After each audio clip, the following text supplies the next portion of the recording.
Hello friends, இப்போ நீங்கள் பார்த்துட்டு இருக்கிறது ஒரு வெல்டிங் அடித்த ஒரு ஷாஃப்ட்டு. இந்த ஷாஃப்ட்டில் பார்த்தீங்கன்னா ஒரு லேயர் வெல்டிங் அடித்து இன்னொரு லேயருக்கு பார்த்தீங்கன்னா கேப் இல்லாமல் வெல்டிங் அடிச்சிருக்கோம். இது எதுக்காக அப்படின்னு பார்த்தீங்கன்னா டேர்னிங் பண்ணும்போது ப்ளை ஹோல்ஸ் வராமல் இருக்கும். ஸோ வீடியோ ஸ்கிப் பண்ணாமல் பாருங்கள், அப்போ தான் உங்களுக்கு புரியும். Thank you friends. வீடியோக்குள்ளே போகலாம் வாங்க. சின்ன சேனல் எதா இருந்தாலும் அது கொஞ்சம் ஆதரவு கொடுங்க.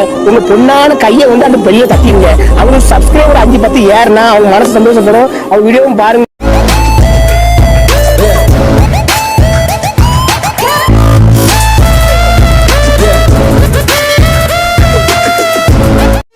Hello friends and viewers, welcome to Venkateswara engineering. இன்றைக்கான கண்டென்ட் என்னென்னு பார்த்தீங்கன்னா ஒரு லேத்து அப்புறம் வெல்டிங் வேலை ரெண்டுத்தையுமே பற்றி இன்றைக்கி ஒரு சிம்பிளாக கொஞ்சம் பார்ப்போம். இது பார்த்திங்கன்னா ஒரு காரோட டிரான்ஸ்மிஷன் ஷாஃப்ட்டு, அதாவது டாப் கியர் ஷாஃப்ட்டுன்னு நிறைய மாதிரி நம்ம ஊரில் வழக்கத்தில் சொல்லுவோம்.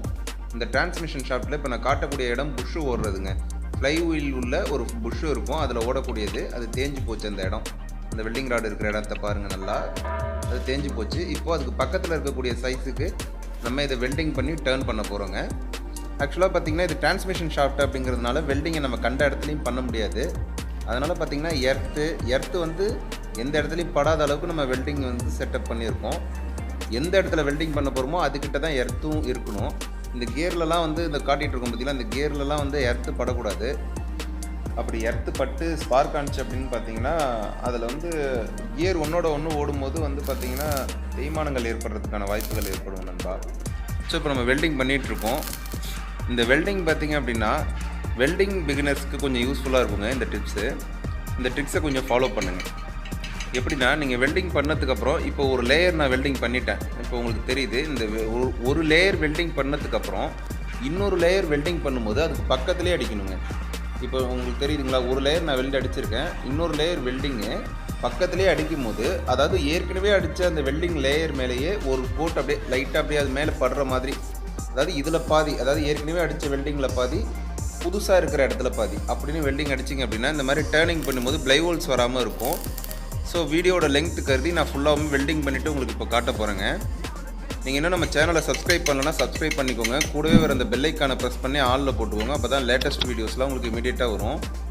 நண்பா, இப்போ பார்த்தீங்கன்னா ஃபுல்லாகவே நான் வெல்டிங் பண்ணிட்டேன். இந்த வெல்டிங் பார்த்தீங்கன்னா நான் உங்கள்கிட்ட ஏற்கனவே சொன்ன மாதிரி தான், வெல்டிங்கை வந்து கேப் விட்டு பண்ணக்கூடாது. இந்த மாதிரி சரக்கு ஏற்றி வெல்டிங் பண்ணி டர்ன் பண்ணும்போது வெல்டிங்கை ஒன்று மேலே ஒன்று ஏற்றி வெல்டிங் பண்ணணும். இப்போ நான் வெல்டிங் பண்ணியிருக்கேன் பாருங்கள், அந்த பர்டிகுலர் தான். இது வந்து உங்களுக்கு வீடியோவில் வந்து 1 இன்ச்சு ரேஞ்சில் தெரியும், ஆனால் ஒரு 3/4 இன்ச்சு கூட கிடையாது இந்த வெல்டிங்கு. பார்த்தீங்கன்னா வீடியோவில் உங்களுக்கு ஜூம் போட்டு காட்டினதுனால அப்படி இருக்குதுங்க. இது பார்த்தீங்கன்னா கிட்டத்தட்ட ஒரு 1/2 இன்ச்சு தான் இருக்கும் இந்த வெல்டிங்கோட மொத்த லெங்க்த்துமே. பார்த்தீங்கன்னா இப்போ நம்ம ஃபுல்லாகவே வந்து ப்ளை ஹோல்ஸ் வராத அளவுக்கு கேர்ஃபுல்லாகவே வெல்டிங் பண்ணியிருக்கோம். இப்போ லேத்தில் ஏற்றி வெல்டிங் பண்ணதை கடைய போகிறோங்க, அதான் டேர்னிங் பண்ண போகிறோம். இந்த டேர்னிங் பார்த்திங்க அப்படின்னா நம்ம P30 R68 இந்த மாதிரியான டூல்ஸை பயன்படுத்தலாம். இப்போ மார்க்கிங் பிளாக் செட் பண்ணியிருக்கோம் பாருங்கள். இது வந்து ஒரு டிரான்ஸ்மிஷன் ஷாஃப்ட் அப்படிங்கிறதுனால ரொம்ப ரொம்ப ரொம்ப ரொம்ப பர்ஃபெக்டாக இருக்கணும். இல்லைனா மெக்கானிக் மாட்டினதுக்கப்புறம் பார்த்தீங்கன்னா உள்ளே இருக்கக்கூடிய கியரு பேரிங்கு எல்லாத்தையுமே காலி பண்ணிவிடும். ஸோ இப்போ தெரியுது பாருங்கள், இந்த மார்க்கிங் பிளாக்குக்கும் மிஷினில் சுற்றும் போது சின்னதாக மேலே கீழே ஏறி இறங்குற மாதிரியான ஒரு அமைப்பு இருக்குது பாருங்கள். இந்த மாதிரியான பிரச்சனைகள்லாம் இருக்கக்கூடாதுங்க. லேத்தில் நம்ம செட் பண்ணும் போது அலைன்மெண்ட் ரொம்ப பக்காவாக இருக்கணும். இது பார்த்திங்கன்னா ஒரு மார்க்கிங் பிளாக் டயல் இண்டிகேட்டர் வச்சு செட் பண்ணியிருக்கோம், மேக்னெட்டிக் பிளாக் இது. ஸோ இதில் பார்த்திங்கன்னா ப்ளஸ் ஆர் மைனஸில் வந்து 0.0012 இதுதான் காட்டுது. ஸோ இது வந்து பிரச்சனை இல்லை. இந்த அளவுக்கு இருக்கக்கூடிய பிரச்சனை ஒன்றுமே கிடையாதுங்க.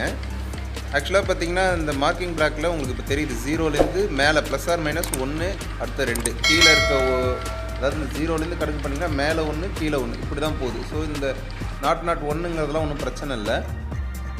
இப்போ நம்ம கடைய போகிறோங்க. இதில் நான் முன்னாடியே சொன்ன மாதிரி தான். இப்போ பார்த்திங்கன்னா நான் வந்து P30 இந்த டிப் டூல் யூஸ் பண்ணி கடைஞ்சிட்ருக்கேன். ஸோ இதிலே நிறைய கேட்டகரி இருக்குது, R68 இருக்குது, அது மாதிரி நிறைய கேட்டகரிஸ் இருக்குது. நம்ம அதை பற்றி இன்னொரு வீடியோவில் தெளிவாக பார்ப்போம்.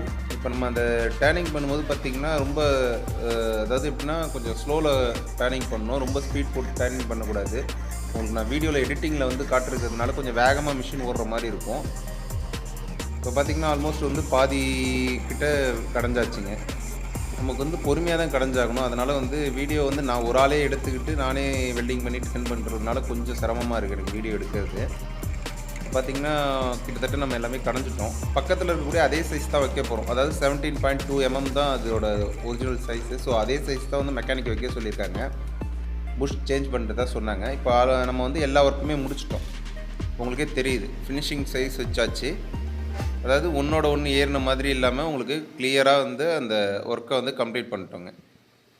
இப்போ பார்த்தீங்கன்னா ஒரு டிரான்ஸ்மிஷன் ஷாஃப்ட்டில் வெல்டிங் பண்ணி டேர்னிங் பண்ணுறது எப்படி அப்படிங்கிறத ஒரு கரெக்டாக சொல்லியிருக்கேன்னு நான் நம்புகிறேன்.